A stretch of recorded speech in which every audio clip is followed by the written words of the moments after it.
Guidance and counselling semester 2 MCQ lecture 2 education के student या और भी स्ट्रीम के स्टूडेंट जिन्होंने गाइडेंस एंड काउंसलिंग को सेलेक्ट किया है एज ए सब्जेक्ट सेमेस्टर 2 में, तो उसके MCQ मैंने प्रिपेयर किए हैं। उसका ये लेक्चर 2 है।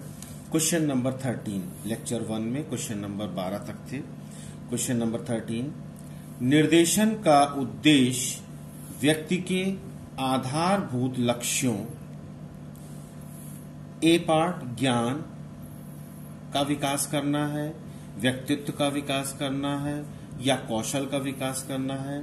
इसका सही आंसर है उपरोक्त सभी का। मतलब निर्देशन का उद्देश्य व्यक्ति के आधारभूत लक्ष्यों के ज्ञान, व्यक्तित्व और कौशल का विकास करना है। क्वेश्चन नंबर 14, निर्देशन के अंतर्गत वे सभी क्रियाएं आ जाती हैं जो व्यक्ति के आत्मज्ञान में सहायक होती हैं। Inverted comma close. यह कथन किसका है? तो यह कथन बर्नार्ड का है, इसलिए ऑप्शन बी करेक्ट है। प्राथमिक स्तर पर वैयक्तिक निर्देशन सहायता प्रदान करता है। सुरक्षा की भावना, व्यवसाय चयन, पाठ्यक्रम चयन, आत्मनिर्देशन। सही आंसर है सुरक्षा की भावना। वैयक्तिक निर्देशन किस समस्या के समाधान में सहायक है? प्रेम संबंधी, पारिवारिक संबंधी, शारीरिक विकास संबंधी, उपरोक्त सभी। तो इसका सही ऑप्शन है उपरोक्त सभी, अर्थात वैयक्तिक निर्देशन इन सभी समस्याओं के समाधान में सहायक है। और वो समस्याएं हैं प्रेम संबंधी समाधान हो या पारिवारिक संबंधी समाधान हो या शारीरिक विकास संबंधी समाधान हो, इसमें सभी में वैयक्तिक निर्देशन दिया जाता है। शैक्षिक निर्देशन की आवश्यकता होती है। ए, व्यवसाय में प्रगति, बी, माता पिता के झगड़े, सी, पाठ्यक्रम चयन, डी, व्यवसाय चयन। तो सी सही आंसर है पाठ्यक्रम चयन। क्वेश्चन नंबर 18, शैक्षिक निर्देशन में निम्नलिखित में से कौन सा प्रथम चरण है? पहला पार्ट है अनुस्थापन वार्ता, दूसरा है सम्मेलन, तीसरा स्वास्थ्य परीक्षण, चौथा है मनोवैज्ञानिक परीक्षण।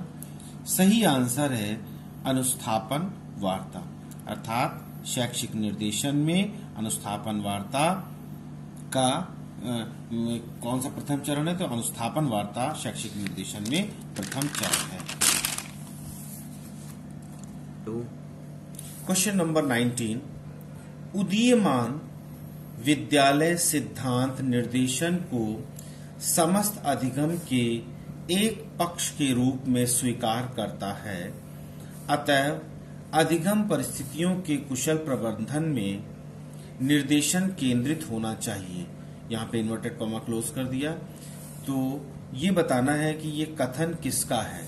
ये कथन है हॉपकिंस का, अर्थात ऑप्शन बी करेक्ट ऑप्शन है।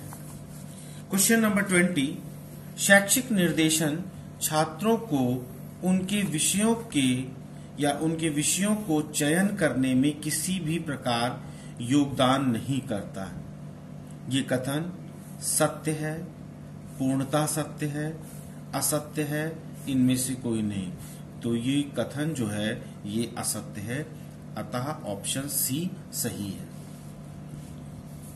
यहां पर एक स्टेटमेंट लिखा हुआ है या परिभाषा लिखी हुई है, परामर्श पारस्परिक रूप से सीखने की प्रक्रिया है। निम्नलिखित कथन किसका है? सही आंसर है बिली और एंड्रू का, अर्थात ऑप्शन ए सही है, बिली और एंड्रू का। परामर्श में दो व्यक्ति संलग्न होते हैं। ये जो स्टेटमेंट है, ये कथन है, ये सत्य है, अर्थात ऑप्शन सी सही है। आर्बकल के अनुसार परामर्श के तत्व हैं। तो आर्बकल ने परामर्श के 3 तत्व बताए हैं, अर्थात ऑप्शन बी सही है। आर्बकल के अनुसार परामर्श के तत्व हैं न 4 होते हैं, 2, 5, 3 होते हैं, इसलिए ऑप्शन बी सही ऑप्शन है। परामर्श में प्रार्थी पर कोई निर्णय थोपा नहीं जाता, यह कथन सत्य है। परामर्श में प्रार्थी पर कोई निर्णय थोपा नहीं जाता, कोई फोर्स नहीं किया जाता है और जजमेंट नहीं दिया जाता है, ये कथन सत्य है। तो ऑप्शन ए सही है। उसको एक परामर्श दिया जाता है, वो उसको सही उसको मानता है नहीं मानता है, उसको फोर्स नहीं किया जाता है, तो ये कथन सत्य है। इस तरह से आज लेक्चर 2 में मिलाकर 24 क्वेश्चन होते हैं और लगातार इसको मैं बनाता रहूंगा, जिसमें जो ये पेपर आपने सेलेक्ट किया है इसमें आपको एमसीक्यू में हेल्प मिलेगी। इस चैनल को ज्यादा से ज्यादा अपने दोस्तों में शेयर करिए और चैनल को सब्सक्राइब करिए।